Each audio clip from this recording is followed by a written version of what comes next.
For thousands of years, elders and knowledge keepers have used stories to educate future generations. Stories and words can help heal our hearts and make Mother Earth a better place for all people. This is Healing Hearts.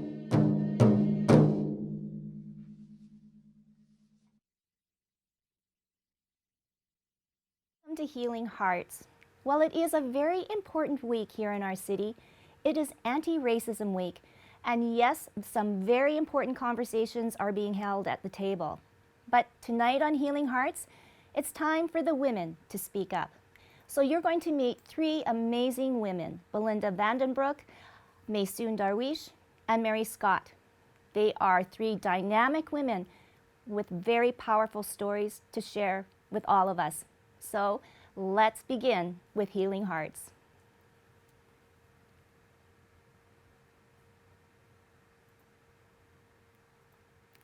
Hello, ladies. Well, it is so good to see all of you, and I'm hoping that Belinda will be coming shortly.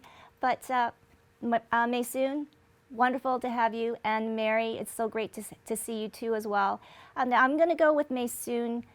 It's all about sharing your lived experiences and your own personal stories. So you are a Syrian refugee, a powerful story to share.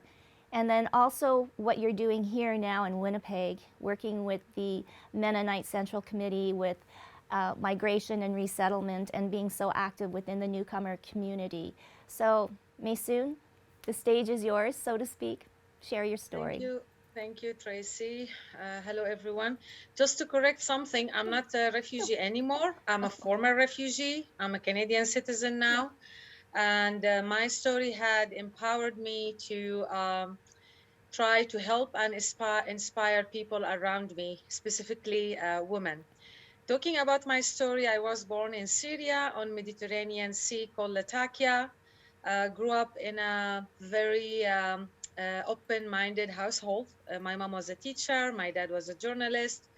I have two younger brothers at that time.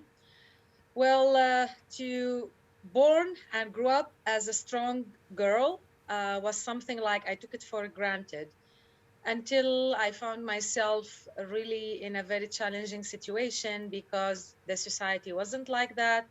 The community view of me as a girl wasn't like that. It wasn't appropriate to speak in loud voice, and I was born with a loud voice. It wasn't appropriate to express your opinion because women, they're not second or third class. No, they're just something, exists in the society to comfort men and their children.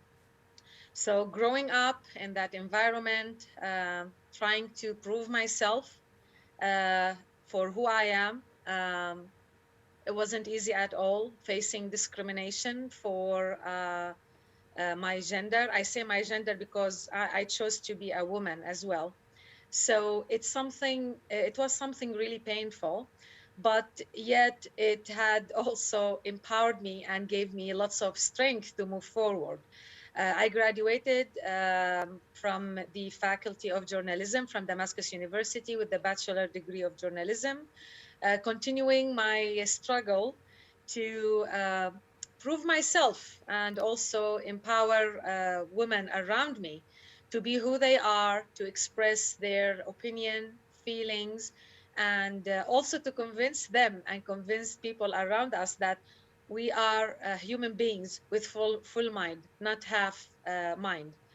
Um, Left Syria in 2008 to join my husband who seek refuge in Macau, China. We were human rights activists in Syria. It was very tough to deal with the dictatorship. Also, my struggle wasn't, for me as a female. It was also as a human being and citizen who believed in democracy and freedom in a country that been, under dictatorship for now it's 50 years. At that time, it was over 33 years. So ended up in Macau, China. We stayed there for 5 years, tried our best to survive. Um, we got sponsored by our church, Douglas Mennonite Church, through a Mennonite Central Committee. We came here to Canada, ended in Winnipeg. The journey never stopped because I've been involved in refugee support, empowering people, assisting community around us, especially vulnerable people. Now I am holding the position of program coordinator for migration and resettlement at MCC Manitoba, the executive director and co-founder for Kurdish Initiative for Refugees Incorporation, running lots of programs with newcomers. And also I'm a board member with the Ethno-Cultural Council of Manitoba, Stronger Together, board member with Asian Heritage Society. I'm also a member with the Police Accountability Coalition. Also, I'm an advisor with Refugee Advisory Network. It's a national wide network. So yeah, that's who I am. Try to just minimize the introduction. Lots of other things, but that's what what I want to focus on it now. Aw, that's so amazing, and there's so much more to be talked about. But Mary, Scott, so much to be said about you too as well. And I guess just for me, you've always been such a strong advocate for gender issues, gender equality, and women's rights. So maybe take us to your story on why this is something that you hold so dear to your heart. Yeah, it's an interesting, question because for me, it's just who I am. I see the world through women's eyes, and it's, I guess, as Maysoun talked about, I think children do, kind of grow up in a household that maybe can kind of support and nourish a certain way of looking at the world. And one of the things that really I think influenced me, not maybe so much in terms of women, but just a real sensitivity to our Indigenous peoples, was that during the 40s and 50s, I spent a lot of time in the Lake Country in northwestern Ontario in what's Treaty 3. And I noticed we didn't do a land acknowledgement, and I'm sort of, I support that. I am from Treaty 1, homeland of the Métis Nation, and it's important to me to acknowledge my roots. And so as a young child, I spent time, all my summers, even longer, in the wilderness. There were no roads. You got in by boat, by canoe, or by train. We lived in, a log cabin. I spent a lot of time, just out on the land or on the water, drinking water right out of the lake with a tin cup. The experience of being out of doors at night and seeing the full sky, hearing a loon, so I experienced that as a young child in a very natural setting. And I also, our family had an Indigenous family as a neighbor. They were a wonderful family, fishing, and they knew how to do everything. My dad, they were, friends, respect. My dad always said they were the best neighbors. They looked after our cabin when we weren't there. And so the attitude was very positive. But you know what happened? I came down one summer and the children weren't there. The children weren't there. And then the mother left, and it was to go to Kenora to be closer to her children who were in residential school. And I had a hard time kind of coming to grips with, well, you know, how I have to go to school, you know, and so what was happening? Why did that happen? Why did that happen? And it did not end well for that family. The father took his own life. So I have that.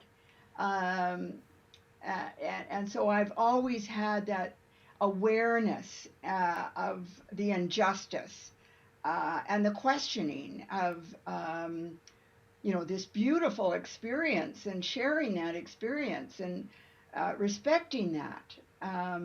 So I've always had that kind of awareness, support, appreciation, the culture, the tie to the land that was part of me as a child.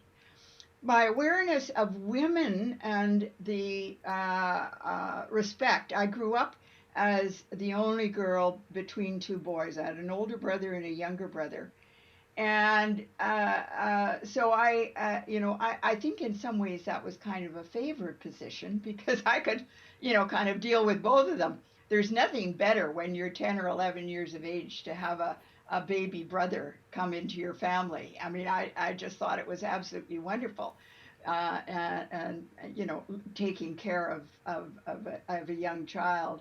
But the more education, the more exposure, most of my friends didn't even think about going to university, you know, but you know, I did. I wanted to go to university, and I'm glad I did. So, you know, that was the beginning of my journey, I think, to kind of reach out into a broader community, to do community work, to be on the board of the Health Sciences Center, to advocate for childcare for the workers at the hospital, because reproductive health, like, yeah, the pill should be available for everybody. So, you know, I got more involved as I got older. In 1995, I went to Beijing and the Fourth World Conference on Women, and heard all these stories. Maysoun's talking about her experiences, and you know, you say, my gosh, you know what they have done, the strength of women, the women who are trying to make changes at the community level. We've got to support them. We've got to be allies, and maybe even more than just allies. We've got to be accomplices to changing the world. So and having a world that respects women's human rights. Wow. I probably went on much too long. No, no. I mean, I When think you're there's. 82 years old, you've got a lot to say. Oh my goodness. Uh, Congratulations. No, I mean, Mary, that's just there's just so much to tell. And you know what? We're having a little bit of a technical glitch. Belinda needs the link to get into Zoom, so I have been, and I confess, a little preoccupied and trying to get Belinda the link. So Belinda, we will get you to join us, but I want to just sort of now start this conversation and bring it into today. It's something that, for me, I'm having trouble with, and it's about the state, I guess, of our world right now, and with everything that's happening, and we were just talking about it. I know about the Atlanta shootings, and more importantly, ladies, women. We are in the 21st century, so what rights do we have? It's not a level playing field. How do we make it better? I mean, those are a lot of big questions to ask, but you know, maybe I'm going to start with Maysoun. And my apologies, because yes, you are a Canadian citizen first and foremost, and you know, that is so wonderful. I mean, we embrace everybody that comes here, and I think that I'm as proud as you are proud to be Canadian. But for you, I mean, leaving your home country, then coming here and seeing the independence of women, how does that all affect you? And sorry, I'm giving a big wave because we've got Belinda now, finally, yay! Oh my goodness, do we have audio on Belinda? You might be muted. Yes, she's muted. Yes, You're I am. Okay, I'm good now. okay. So, anyways, I just had a loaded question for Maysoun, so I'm gonna let her answer, and then we will come to you, Belinda. So good to see Okay. you. Okay. So Yeah. I even forgot in all of this excitement, Maysoun. But yes, for you, your personal, I guess, change in your life and everything coming from Syria to now being a Canadian citizen. Well, of course, there was a drastic change. I've been acting as a single mom most of my life. My husband was extremely busy, doing like beyond his capacity. I was busy too, but I figured I was really strong to hold all the responsibilities, which I'm really grateful now that I did that and I keep doing it. But to come here and to get the sense of freedom as a human being before being a female, like imagine back home, I never felt I was a human being, honestly. Like when I was in Syria, I never ever, felt it. I never, treated as a human. So to be here and to feel your existence was something really great. And I thought, wow, this is going to be the heaven of freedom, even for me as a woman. The reality was a bit different because I noticed also women here are still suffering. Certain discriminations are still, on roll. So of course, we cannot compare the discrimination here against women to the discrimination in my country. There is no way. It's very like unfair equation. But yet, I was really shocked, for example, to know that, oh, women are getting less payment compared to men. Ah, in certain households, they still like make jokes about, a woman place actually in the kitchen, something like that. And those things had triggered me really badly. I have two daughters. I promised myself to raise them as a very strong woman without telling them, you're supposed to do this and you're not supposed to do that as a female. No, like they don't have these boundaries. They never heard me saying, oh, you're supposed to speak nicely or in a very low tone because you need to show your feminist side as a feminine side as a female. No. Oh, you're supposed to wear skirts. That's what I used to hear back home. I'm giving you this example. Oh, you have to wear a skirt. Why are you wearing pants? Excuse me. Oh, you have to do this. You're not supposed to do that. Oh, you're a girl. You're not a boy. So I didn't find it really, in a very clear way here, but it still exists in certain households, even at schools. My girls sometimes will come and say, Mom, sometimes they say very misogynistic things against, females or women. I said, you have to stand firmly. You are fully human beings. There is no limit for you, and you can do whatever you want if you want to do that. Coming to Canada had gave me the opportunity to raise my girls freely, and I know lots of boundaries actually will still actually showing up, but it just gave me, how to say, like space of freedom, not the ultimate freedom. My goal actually here in Canada, in Winnipeg, in Manitoba, is to open the women eyes, women of my community and other communities. This is your right. These are, the venues for you. Use it. We have to get, you have to get educated. You need to know your rights. What really applies to, our country, our original country, does not apply here. You have to say stop. For example, where I come from, there is no such an emotional abuse or mental abuse or how to say, psychological abuse, because people, of course, it exists massively, like all households, but they don't know it is an abuse.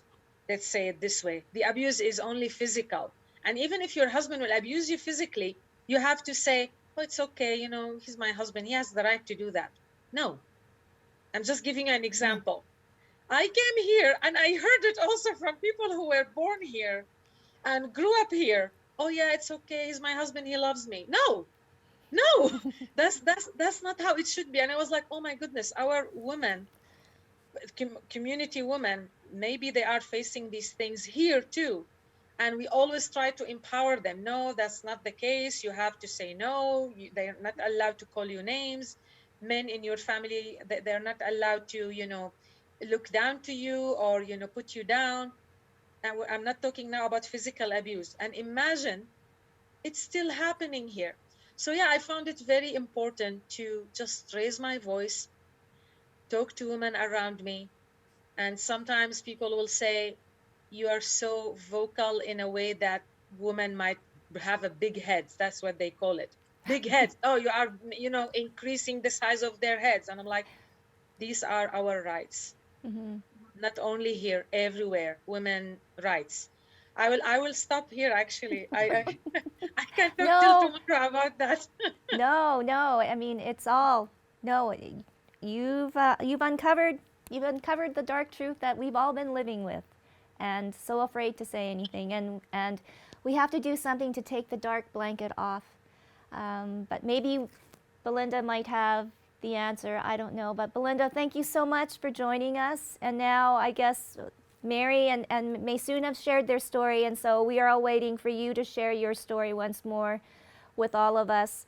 Belinda, your journey, everything that you've gone through, and now to where you are today, a very obviously happy grandmother, but an elder that holds so much wisdom. So please share your story with us, Belinda. Okay, I just have to ask quickly. Did you air the pre-recordings yet or no? Not yet. Nope. Oh, Nope. This but is, yeah. but you will be. You Nope. will be, or Nope. oh no. Okay. Nope. You can tell the whole story again. All right.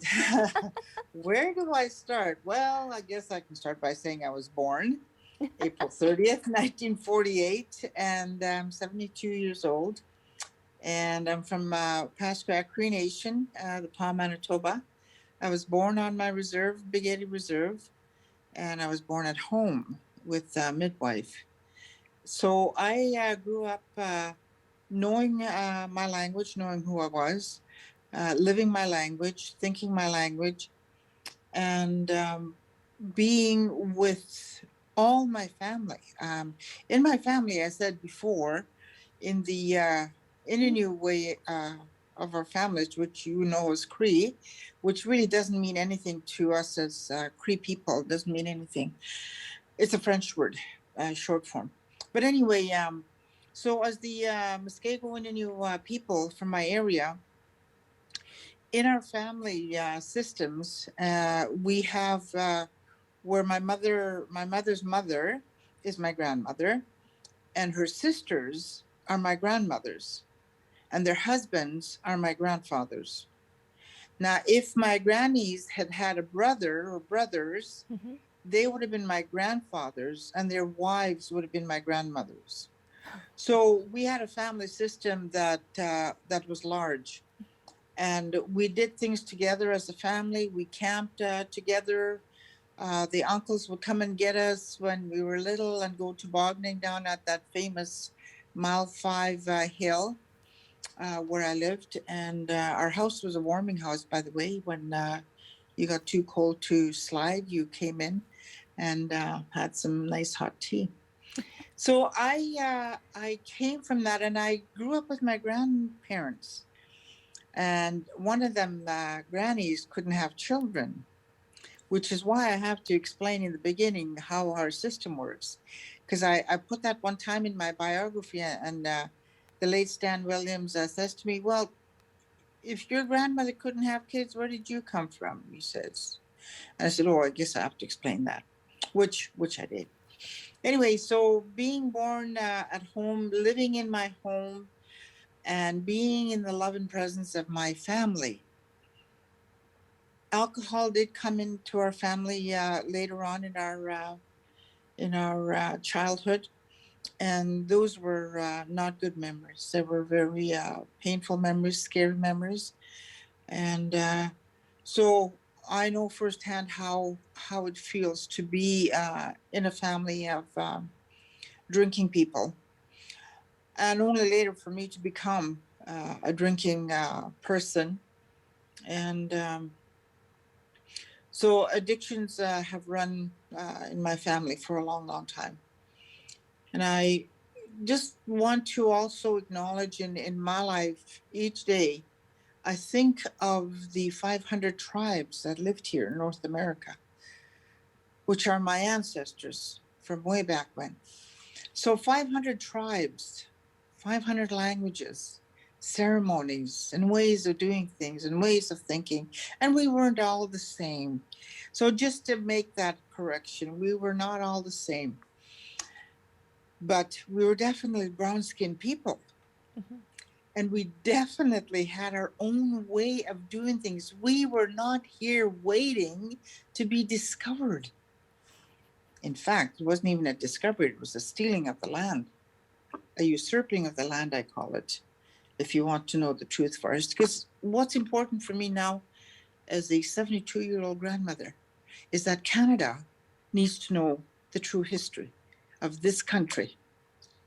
And that in this country, we call Canada, we matter as Indigenous people, especially the Indigenous women, because our society was a matriarchal society. Then the new people came here with their Bible, with the men, and brought their patriarchal ideas to this land, which were totally alien to us. We didn't even think in those ways. The women had a role that was very sacred.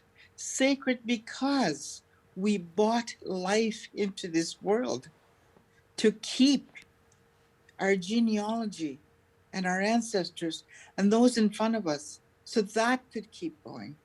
Somewhere along the way, people forgot that. Our own people have forgotten that we are the portal from one place to this earth.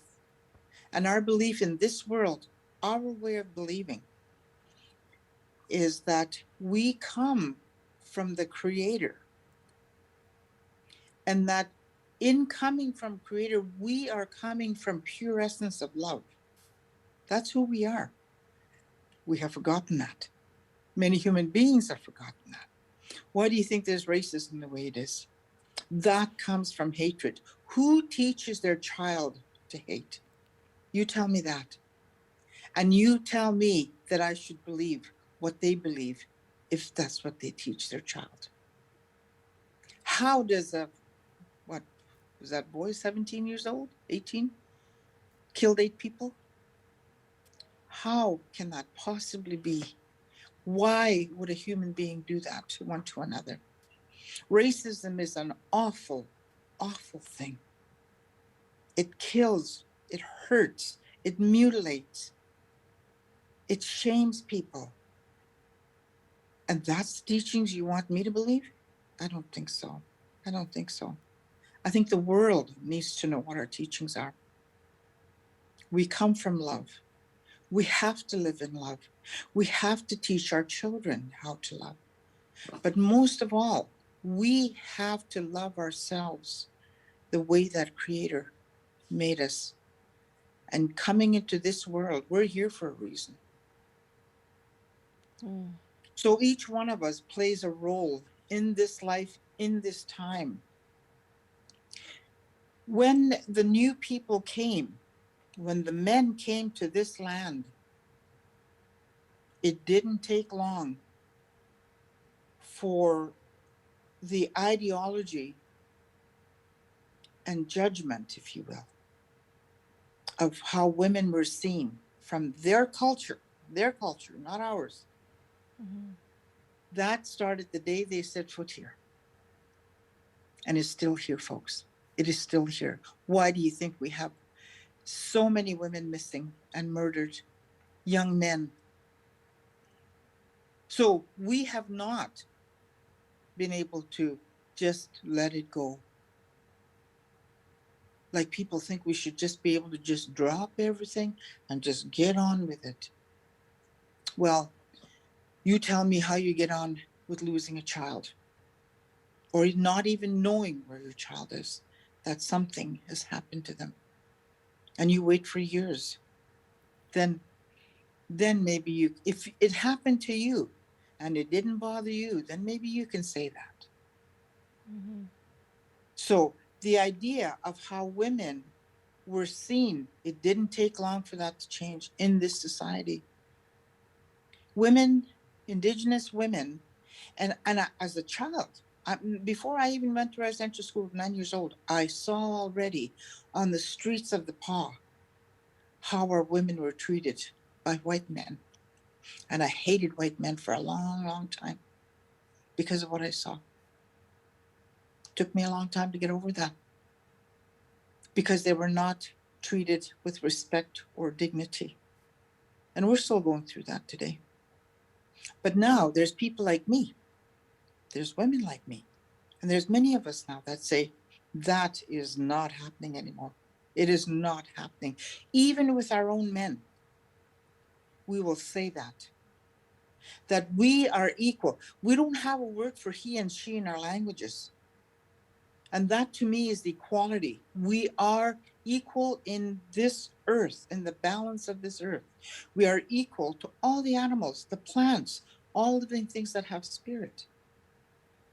We are related to that, all of those things. And then we forgot. And we're out there to, I don't know if any of you have ever seen that pile of buffalo skulls. High.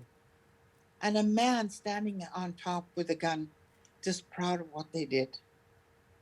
Like how, and when I say that we think differently, I mean that in the way that we were given our way of life here.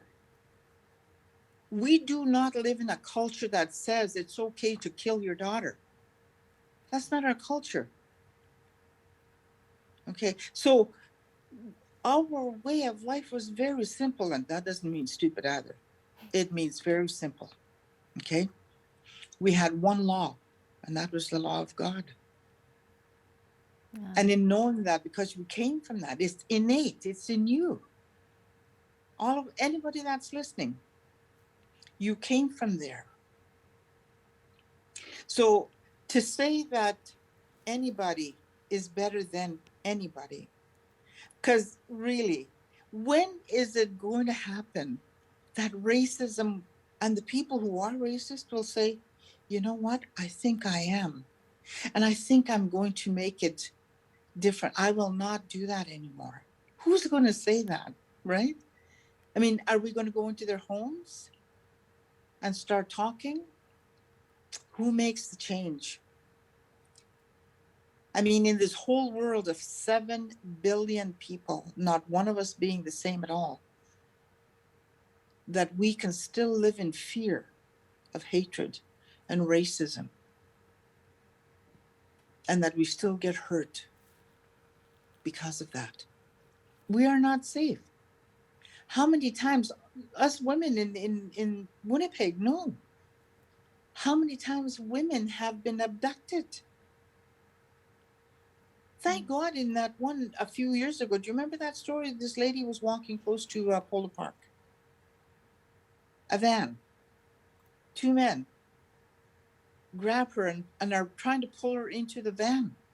Thank God a couple, man and wife, heard the screams, came,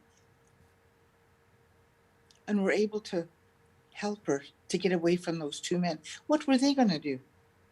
Who speaks to that? Right.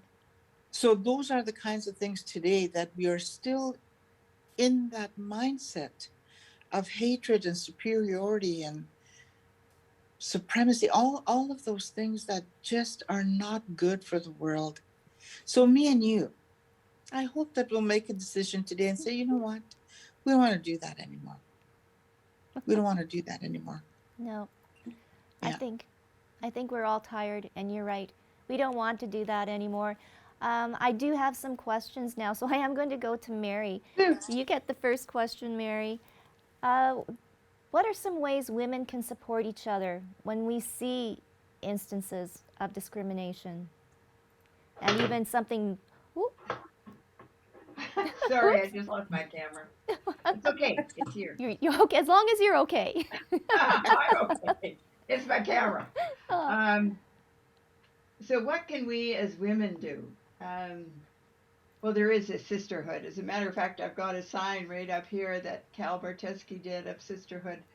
Uh, I mean, Belinda's story and Maysoun's story certainly gave you a lot to think about and talk about. I guess what I can just add is my story of I guess being a good listener, uh, having some skills in terms of support and you know supporting in different ways. mm-hmm. Uh, I do think, and I think probably Belinda and Maysoon would acknowledge this, is really mentoring and supporting young women and young men. Um, I think there's skills that they bring and energy and just a sense of commitment that is really a very is going to make a difference. So I have mentored and encouraged and worked with many young people, diversity, um, and I think to be an ally, part of it has been my own personal appreciation for the land that Belinda speaks about so well. And I think that being a good listener and being part of the circle to share, to be in a sweat, to go to a powwow. And I think there are many opportunities for people that this week provides the anti-racism. I've got my signs out there, I mean, just kind of be there and speak out. I have a wonderful brother-in-law. I love him dearly. And he said about the national inquiry on the missing and murdered Indigenous women and girls and Two-Spirit. And he said, they use the term genocide. And, I'm really having a problem with that. So I got into a discussion with him. I talked about, that it was based on evidence from like about 2,500 stories that came from families, from the community, from knowledge seekers, from knowledge people that could were very aware. And so you can use sometimes when you see someone that doesn't quite get it, if you can find an avenue to explain, like I was saying earlier, the stories that I've heard because of the meetings at the United Nations that are happening right now. And this was interesting. The Indigenous women from I think there was Brazil. There were several countries that are coming into Mexico, and what's happening in the Mexican United States border right now. And the women, I mean, they're being sold, they're being prostituted, they're just it's just horrendous. And sort of their stories, like listening to their stories. What can we do to support these refugees that are coming to the Mexican American border? The other stories I heard from the Indigenous women from those countries was that even in their territory that is respected as their territory, if a woman is dealing with violence, um, they don't have the ability to police it. They don't have the ability to protect their women from some of these man camps that are coming in, that are coming in and destroying the rainforest. We've heard of some of these stories. I mean, I was just appalled.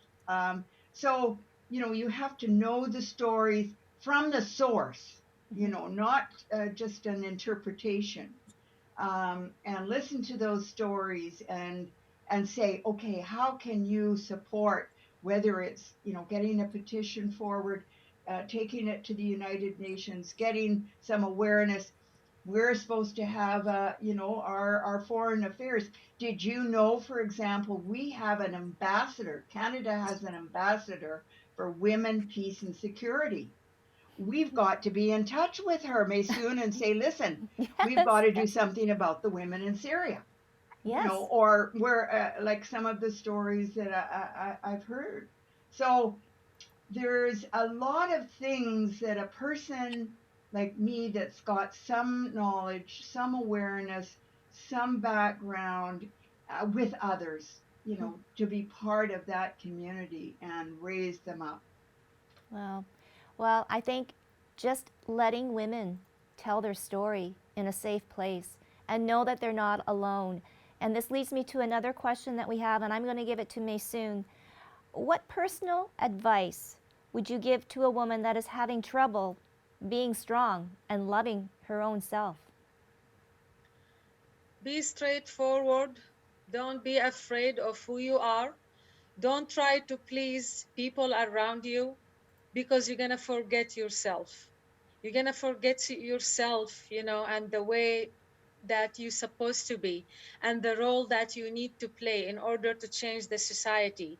If you're going to just try to please people around you, and yet the society is really oppressing you, um, support other women who are like you. Create a community of strong women and be loud. I always say be loud. Don't be afraid. Don't try to please anybody. I tried that before. I'm telling you through my own experience. I tried to be okay. Maybe I can change who I am. Maybe I can just go with the, mainstream. It didn't work.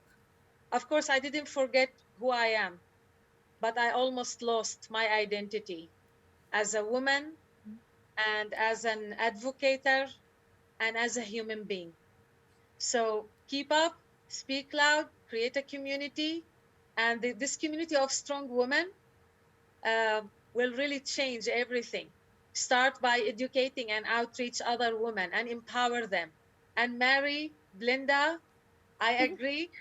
We should do something beyond the border, not by meeting only. No, outreaching women everywhere and say, hey, we are one, regardless our colors, religion, background.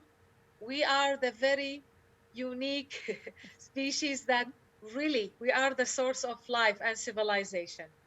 Oh. So I have a question for you, and maybe it's a proposal.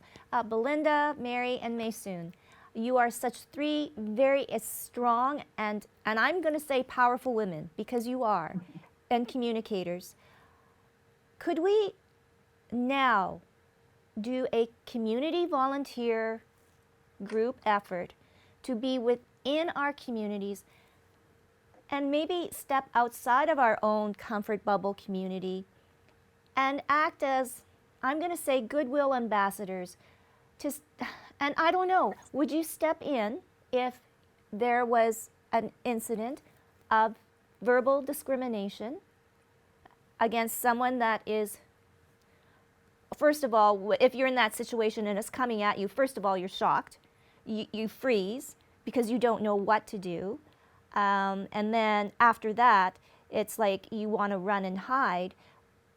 Is there a way that, no, Maysoun's shaking her head, that we You can can't peacefully hide. step in? Or no, is that something that we can do? Or what is the next step to do that? I mean, for instance, Belinda, we have the Bear Clan that are amazing, and that patrol and like search for these missing women and have been successful in doing that.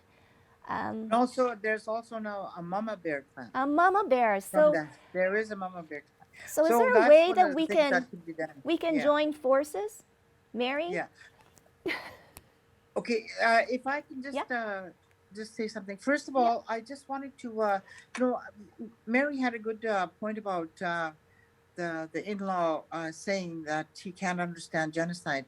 Well, number one, if it doesn't happen to you, you'll never know. Okay, in this country, genocide was sanctioned by the government. Now, who else do you know?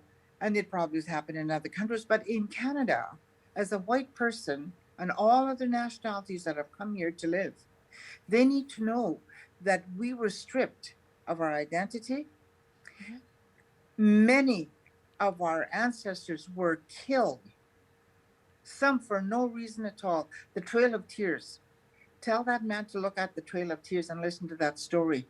Men, women, especially children, old people killed, just hit on the head for no reason. And they were being forced from one part of the country to another by the government, their government in the United States. So here in this country of ours, it was the same thing for us. We had to give up who we are, our identity. That in itself is genocide. Who does that? The government of Canada did, and is still doing it. So we had to give up who we were. We couldn't speak our language. We couldn't live the way that we wanted to live. If my grandparents, who were medicine people, were practicing the ways, the spiritual ways and healing, they would go to jail if somebody, told the Indian agent. So all those things play a part in how the world has turned for the Indigenous people of this country. We didn't ask for reserves. We didn't ask for rations. But when you take away the right to hunt for your family and feed them, what else have you got? So those things that is genocide. You are taking away the right to be who you are in this country. I don't think that white people have ever been told you cannot be white anymore and you can't speak English anymore. That has not happened in this country. So the thing that we have gone through, and I didn't mention the fact that I went to school for 10 years to residential school. In the time that I was there, a lot of colonization was going on in my head, but I didn't know that until I quit drinking and I woke up. And when I woke up, I said, no, I'm not believing that crap anymore. So then I changed my life around. I changed my thinking around. I found out who I was. I found out where I come from. I started to look for my identity. Now, where else in this world do you have to do that? In Canada, we have to. So we have many of our young people today who know nothing about their history, who know nothing about their culture. So 2021, it's still there. So what do I, as a woman, want to do to make change? And I have worked with youth in my life, and I loved every minute of it.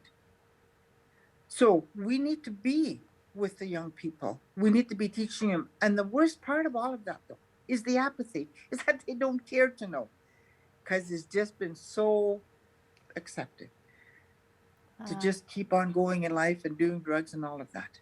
So when you want to do something with the women and working together, then we need to involve the youth as well. The youth need to know very early on what's going on. And it's our role as the older people in this country to carry on the traditions of our ancestors, just as you have to do that, all of us. And Mary, I love you. I love the fact that you're so kind and gentle, and we've been friends for a long time, and I really value that. And I know that if we need to do something, that you'll be there to help. And you have helped me many, many times in my quests to do things for the community. Anyway, I'll be quiet now. No, well, I don't know, because we have another question. I can wait. So, someone wants to hear a little bit more about women in traditional Indigenous cultures. So, Belinda, Okay. Mary, maybe too, because Indigenous cultures are many, right? Correct. Many. In this country, the Indigenous people, women of this country, Mhm. knowing that what happened was the disconnections and the separations over 150 years now in what residential school, taking us away from the family, the only system that we had in place, who told us who we are, who told us we were loved, who told us the ways and the rites of passages so that we would know who we are as we're growing up. So as Indigenous women, we need to get together. We need to be able to talk about these things. We need to share that. And not all of us like each other. That's just how life is. But that's okay too. You don't have to like me. I don't have to like you. But we sure have to be there for the children and the youth that are coming. Yeah. So Indigenous women, there, when you ask how do you support a woman who is in a domestic situation, it's very hard. It's very hard. They can't just pick up and leave. And in this COVID situation, you can imagine that's even twice as bad. So we don't even know what goes on in the homes of women who are being beaten in their own homes in front of their children. So to be there for women and to talk to them and just be a part of the community. I always said that one of the things I'd like to see for us as women, Indigenous women, or anybody, is every year to celebrate the birth of a baby, the birth of a baby, so that we can all in turn say, welcome to the world. You are loved. Because the minute that child is born, they hear and they store it up here. So that's the kind of message we have to do right from birth. So anybody that's ready to do that with me, just let me know. Mary, I guess maybe you can comment though on other traditional Indigenous cultures. I mean, I guess the role of women is the question. They just wanted to hear a little bit more. Well, as I was saying, I seem to participate, and I'm very interested in the global community. I mean, the work is here, my heart is here. Maysoun's important work with the refugees who are coming from a very different life experience, with different experiences that can really strengthen our community here in Winnipeg. And Belinda's very warm, very, I mean, you just get the sense of this is civilization of what was here. And what is still here. And women as being, the strength of that community. So I think we do have an opportunity here to, as women, to come together, to share our stories, to support the women who are dealing with whatever relationship issues, their children's issues. Women really struggle. There's 70% of the healthcare workers who are out there every day with COVID still going crazy. So women are out there, and yet there's not very many at the management level. I think it's something like 20%. So they're the workers, but they're not necessarily at the management level. Many women have lost their jobs. They're now at home caring for their children, trying to deal with remote learning. So I'm interested in how we can support those women, Indigenous women, refugee women, women who are just, they're the work of for example, Velma's house, Belinda, that has just opened on Sherbrooke Street. The homelessness. I mean, I went down for my vaccination, and I was by one of these bus terminals, and the bus shack, and there were the people that were in there with their packs and their whatever. Like, there are people in Winnipeg living in bus shelters, and some of those are women. So that's often where these the racial the challenges for newcomers, for Indigenous women and men, and diverse populations. But we know that this is a struggle. The living each day in a healthy way is very, very challenging. And what we can do as a city, as individuals. I know there are opportunities, and I bless all those who are doing that work on a volunteer basis, like the Mama Bear Clan. The addiction rates are going through the roof. That center for treatment that has to be built, I think it was planned for northern Manitoba, but I'm not sure. Like Yeah. some of these things have got to the healing has to happen Yeah. after COVID. Oh, so many things to do. Okay, so I do have another question, Maysoun. I'm going to give it to you. Um, a lot of women feel isolated, especially during COVID, and particularly immigrant women and Indigenous women, without strong familial supports. So, in what ways can someone reach out to others when they feel like there's no one to support them? So, it's a little bit of what Mary was talking about, the supports. So, maybe, yeah, Maysoun. What we did through our community and through ECCM, Ethnocultural Council of Manitoba, we tried to arrange certain programs to cover all communities that involved within the Ethnocultural Council, and to do certain activities, and also to hear from them. Like each community leader can be outreach, but what I notice, women feel more comfortable talking to women. So one of the very important role, or things that we can do, is to give the lead to women within the communities who will communicate directly with the newcomer women and Indigenous women. So if they are facing abuse, if they are facing any domestic issues, they know that they're going to be you know heard, they're going to be respected, and the other party also will just do their best to connect them with certain groups, either through Zoom. I know many of them has no, and which is really other extra issues, additional problems. Many of them has no internet connection, no laptops, no electronic devices. Sometimes they have to rely on their phone. So I found it very important to have something called hotline, within the community, just to know, okay, if I feel really upset or something is happening, I don't want to call 911. I don't trust the authorities. I don't trust the police. I'm talking in general. So let's talk to people within the community, women who can do something for me and who can connect me with the right people who are supposed to be women as well. So that's how I see it.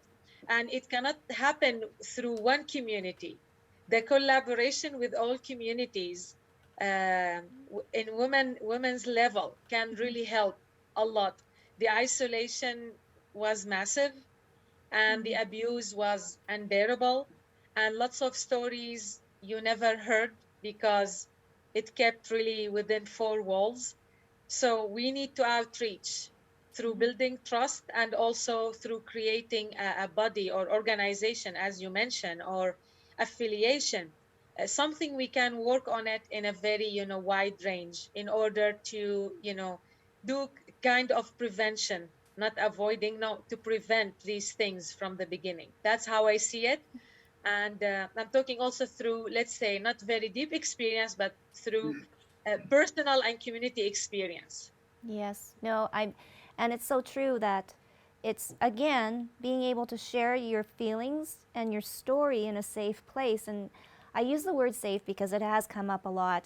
And getting back to my kind of question, would you, all three of you, step in to a situation to try to diffuse it? And how would you do it? So say there was a woman of color, she's at the grocery store, and then boom, someone's in her face yelling at her. What would you do? Belinda. Well, I would definitely be talking to the person that's doing that, and doing what I need to protect whoever's being attacked. I'm not sure that who I would call unless it got very, very violent or something, because you never know how how bad a situation can be when it comes to things like that. Will it escalate? Will there be a weapon? Mm-hmm. I mean, those are the kinds of things that you have to be mindful of when you're ready to step in. And I am one to step in. I'll tell you that. And it's not always been what my husband wanted, but I have. Oh, Mary? I've been in that situation where my thinking was to protect the woman and take her out of that situation. Mm-hmm. That's leave the situation. Don't get into a Yeah, debate with like the objective is to remove. because as you said, Belinda, you never know what's going to Mm-hmm. escalate with the perpetrator, but the objective Safety. is to Yeah. save the or protect the if it's a woman or a young person, and that's the way I've resolved it. Mm-hmm. How about you, Maysoun? I will definitely will step in, and I would be too loud. And it happened. It happened twice. And I was really like talking very loudly, just I didn't know the background of this person. And all what I saw was a woman. One woman was hit by her partner in the supermarket. All people were just walking by, nobody cares. I was like, oh my gosh. So yeah, I was yelling, I was too loud. I don't know if it was the good way to do it, but he got terrified. Men, when they hit women, they are really coward, I'm telling you. He got terrified. The other case happened at the bus stop, also yelling and screaming, so I yelled back. And so I will definitely step in as long I'll see women in any vulnerable cases. I don't even ask. Sometimes people said, you need to know why this happened, and I'm like, no, I don't need to know why this happened. Automatically I will take the woman's side. Mm-hmm. That's who I am. Right away I will take women's side. So yeah, definitely. And I guess on the other flip side of this, and getting back to the whole atrocities that have happened with the Atlanta shootings and the Colorado shootings, I'm going to go back to Belinda, where Belinda says that we really have to encourage the youth. The youth are what our future is. We are, we can give them knowledge, we can give them the tools, but they're the ones that have to build a better future. What, ladies, words of wisdom to say to the children about what's happening in the world with racism and everything that's going on? And I mean, let's put the pandemic and COVID, and you're in isolation, and people are at their wits' end. But we really have to think about, how do we teach our children not to be racist and to accept everybody, which is so hard. And I want to know too, because my boys are older, but I still want to be able to give them something from my heart of how wrong everything that's happening in this world is. So I must go with the grandmother, the elder, Belinda, because I'm sure you've had to pass on so much wisdom on ugliness. And also, that I have been with you much of my life, and they're very, very important to me. So important, because they need to know, first of all, that they're loved. Mm-hmm. When I had a youth group in Churchill, I had 45. I think all the kids in the community. I was by myself 7 days a week with these young people, and I was there because I loved them. I was there because I cared for them, and I wanted to see good things for them. And they knew, and they could feel my love, and they stayed out of trouble. So knowing, when a child knows that you love them, it is amazing what will happen. One time I did a PD day for teachers, in the Seven Oaks district. So, you know, they wanted me to explain colonization and its effects on everything in 1 hour. I'm good and fast, but not that fast. Anyway, so I'm trying to connect the dots here for these people. So at the end of it all, a woman stands up, East Indian woman, and she says, and she sounded so pained, like so pained. How do you work with Indigenous children? She says to me. And I went, oh God, she never heard a thing I said. Anyway, so I said, well, there's one thing I know for sure. Guaranteed. It's guaranteed. You know what you have to do? You have to respect them immediately from day one, moment one. You tell them that you can't. And you know what? We're not even allowed to say those things anymore with children. You need to say you care. Okay. So anyway, so I said, so what you need to do is they need to feel your love. You don't have to say it, but they need to know that you care.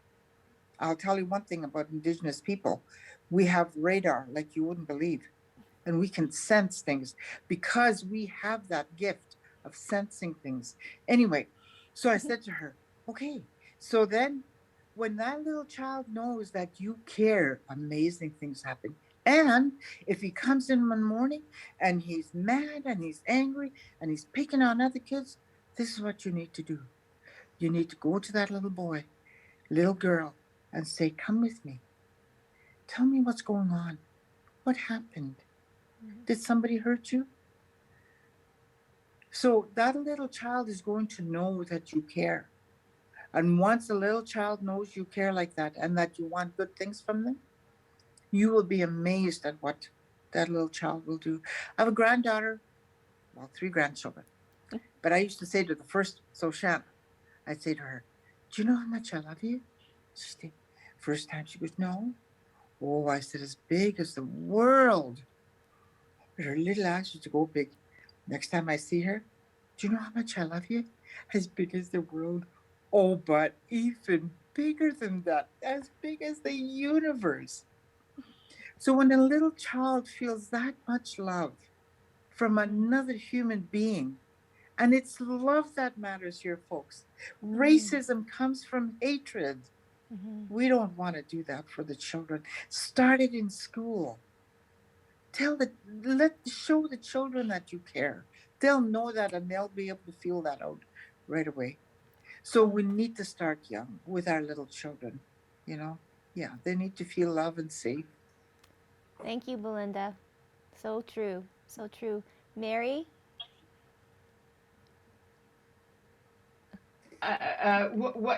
What's the question? I know. Yeah, I know. Where do we Yeah, start here? I know. Yeah. Words of wisdom for telling our children. There goes my camera. Words of wisdom about where we go from here.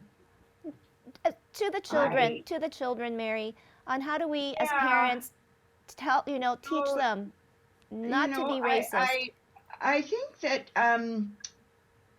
everything Belinda said, love is so important, and the caring for young children and exposing them, reading them. Like now, there's so many wonderful children's books. There's so many opportunities to share Indigenous days, Aboriginal days, and at the museum. I mean, I think the true story of Canada's colonial history has got to be taught to children. And I think in terms of working with youth, they begin to explore. I mean, I've been volunteering at the Human Rights Museum, and they have a number of excellent tours for kids talking about human rights, songs about human rights, exposing them to ideas that are in a different space, and why it is important for respecting everyone. Do unto others as you would have them do unto you. So yeah, I think youth are the shining light. I think what we can do in our family, My grandkids are oldest. My youngest is 16. My oldest is almost 30. But I see them, making a contribution in very positive ways. I see my own children. Um, and I guess I always encouraged my kids and grandkids to kind of think for themselves. Mm-hmm.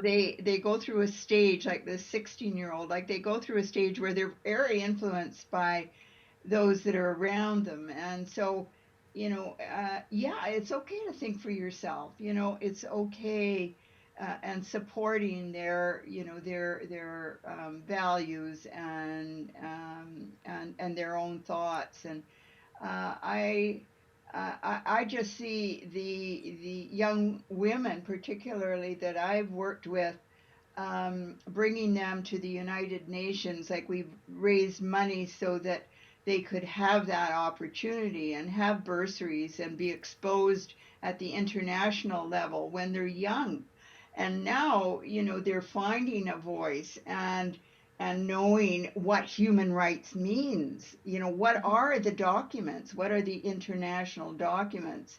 And I think that this can only be a benefit to the world. Yes, we're talking about Winnipeg. Yes, we're talking about our community and our province and what we can do here.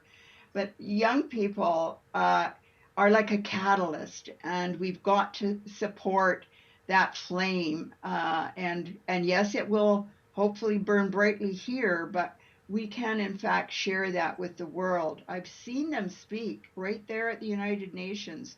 Young Indigenous, they received an award when they got back here from SCO and MKO, and one was from Treaty 3. Wow. Wonderful young women that spoke out, and it's a very powerful voice when you see that young. It's like a catalyst, Mm-hmm. and then they connect. The environment is so important. Support those young people and the work that they're doing to make a better world, and the environment is so important. So yeah, we can do a lot starting when they're young, but supporting that and As fanning they go that on. flame. Yeah. And Maysoun, maybe put it into perspective what we can do right now, and addressing all of these issues on social media and everything like that. What do you tell your girls? Well, everything starts with education and the household, because when you raise your children in color-free environment, not identifying people based on their color or their background, your children will grow up treating everyone equally. We're all Mm-hmm. human beings. Like I know my girls, when they will hear someone calling anybody black or white or Asian, or they always say, Mom, they are racist. And their friends will say, No, that's not racism. And the girls will say, It is racism. You cannot identify people with their color, with their religion, with their background. Oh, so how we identify them? By their names, you know, education, whatever. So it always start, with really like how you educate your children, the household. Are you using hidden racist terms Mm-hmm. because you were raised this way? Like Mm-hmm. most of us were raised, let's say, something like normal. We used to say back home. I can talk about myself. It is racism. Now I know. I said no. Even I'm not racist person, but it is a very like racist terms, and I want to avoid this by just not saying anything at home, treating everyone equally, Mm-hmm. and endorse the equity and equality among everyone. And when I say that, also I apply it to genders. I apply it to everyone on this earth. That's how I see it, and that's gonna be my last word. Thank you. And I love it. Color free. I am going Yeah. to use that. That is so perfect. Well, you know what, ladies, it has been such an incredible evening of conversation. I have been educated. I don't know if I'm hoping our viewers have been educated by these three women. And I really do think that next time when we get together, I think people will have taken action. or at least women will have taken action because we have to, because no one else will. So I'll leave everybody with this last question. How or what do you see Winnipeg, or how would you see Winnipeg as a racist-free country? What would that look like? What would this city look like being racist-free or racism-free? So that is my question. I hope you can all ponder on that. But in the meantime, thank you so much for joining us. We are so proud to be working in partnership with Immigration Partnership Winnipeg and Knowledge Keeper Clayton Sandy. They are the co-creators of this show. Thank you, Mary Scott, Maysoun Darweesh, and Belinda Vandenbroeck. So much to be said, and so thankful to have had all of you here. So wishing you all stay safe and healthy, and good night. Thank you. Bye. Thank you. Talk to you ladies sometime, Thank I you, hope. Maysoun. Yes, Thank you, Thank you, Belinda. yes. ladies. Thank you Yeah. so much for Bye. this opportunity.